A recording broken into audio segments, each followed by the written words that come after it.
माननीय सदस्यगण, 16वीं लोकसभा का 9वां सत्र जो 18 जुलाई 2016 को आरंभ हुआ था, आज समाप्त हो रहा है।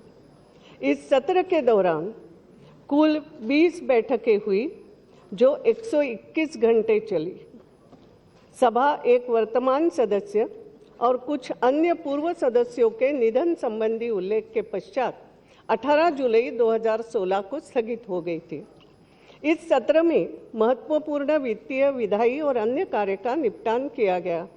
वर्ष 2016-17 के लिए अनुदानों की अनुपूरक मांगे सामान्य, इस पर मतदान और संबंधित विनियोग विधेयक पारित किए जाने से पहले इस पर चर्चा हुई जो 4 घंटे और 53 मिनट तक चली।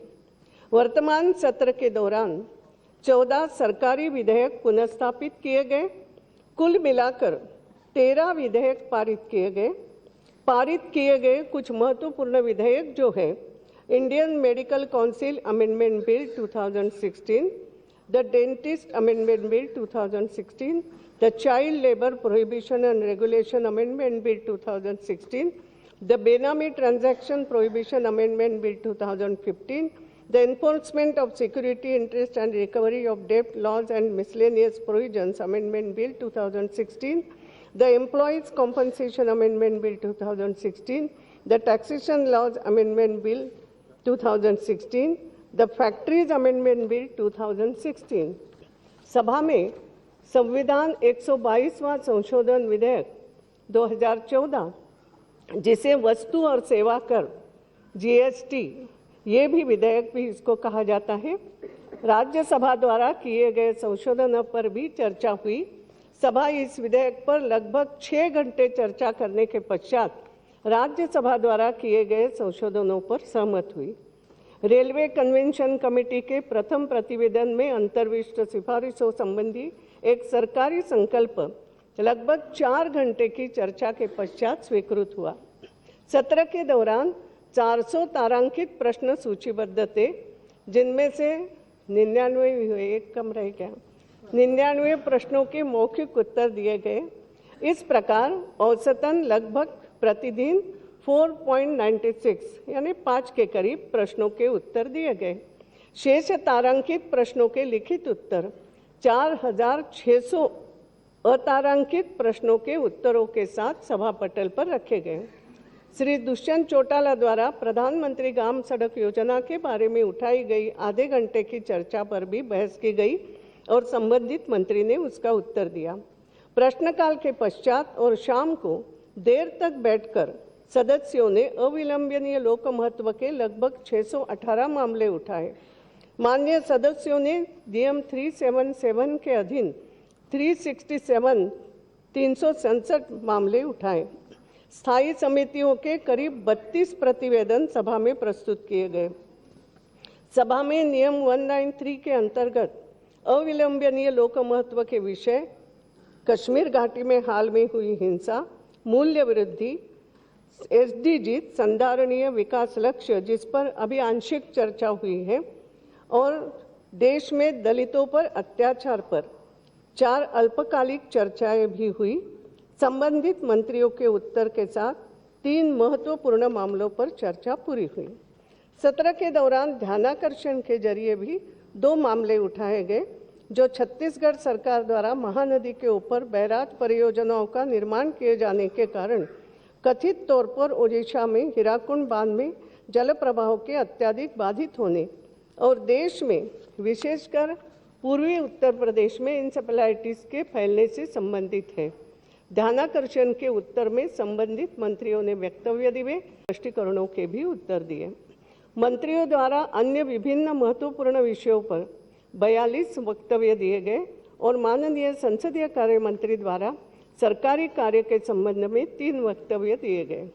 सत्र के दौरान संबंधित मंत्रियों द्वारा 907 पत्र सभा पटल पर रखे गए। जहां तक गैर सरकारी सदस्यों के कार्य का संबंध है, विभिन्न विषयों पर गैर सरकारी सदस्यों के 84 विधेयक पुनर्स्थापित किए गए। श्री वैजयंत पांडा द्वारा 26 फरवरी 2016 को the rights of transgender persons bill 2014 जो कि राज्यसभा द्वारा यथापारित है, इस पर विचार किए जाने के प्रस्ताव पर सभा की सहमति से 5 अगस्त को चर्चा स्थगित कर दी गई। तदनुसार श्री विंसेंट पाला द्वारा संविधान की 6ठी अनुसूची के संशोधन के आशय वाला विधेयक पेश किया गया।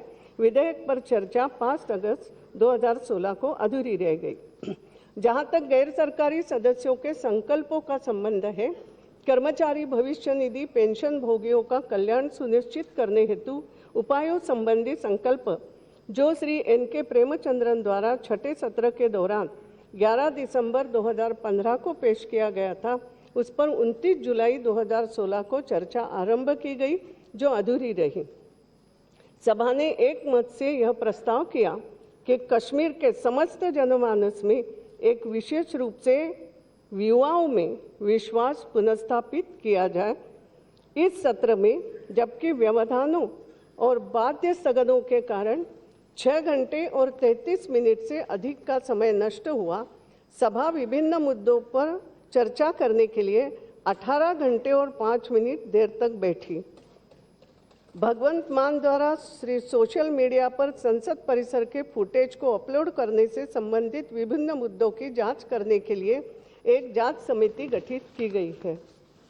मैं सभापति तालिका में शामिल अपने सहयोगियों का सभा के सुचारू संचालन में अपना सहयोग देने के लिए धन्यवाद करती हूँ। माननीय प्रधानमंत्री जी, संसदीय कार्य मंत्री, विभिन्न दलों और समूहों के नेताओं और मुख्य सचेतकों तथा माननीय सदस्यों के प्रति भी उनके सहयोग के लिए कृतज्ञता व्यक्त करती हूँ। मैं आप सभी की ओर से प्रेस और मीडिया के अपने मित्रों का भी धन्यवाद करना चाहूँगी। मैं इस अवसर पर महासचिव और लोकसभा सचिवालय के अधिकारियों तथा कर्मचारियों को उनके द्वारा सभा को दी गई समर्पित और तत्काल सेवा के लिए धन्यवाद देती हूँ। मैं संबद्ध एजेंसियों को जो सभा की कार्रवाई के संचालन में प्रदान की गई सहायता के लिए धन्यवाद देती हूँ।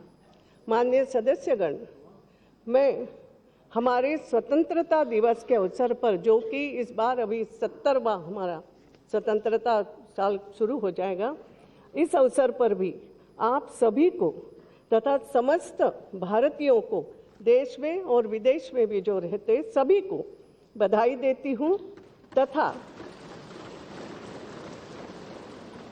बधाई के साथ साथ एक समर्थ, स्वावलंबी एवं सशक्त राष्ट्र बनाने में हम सब सफल हो, यह विश्वास भी व्यक्त करती हूँ।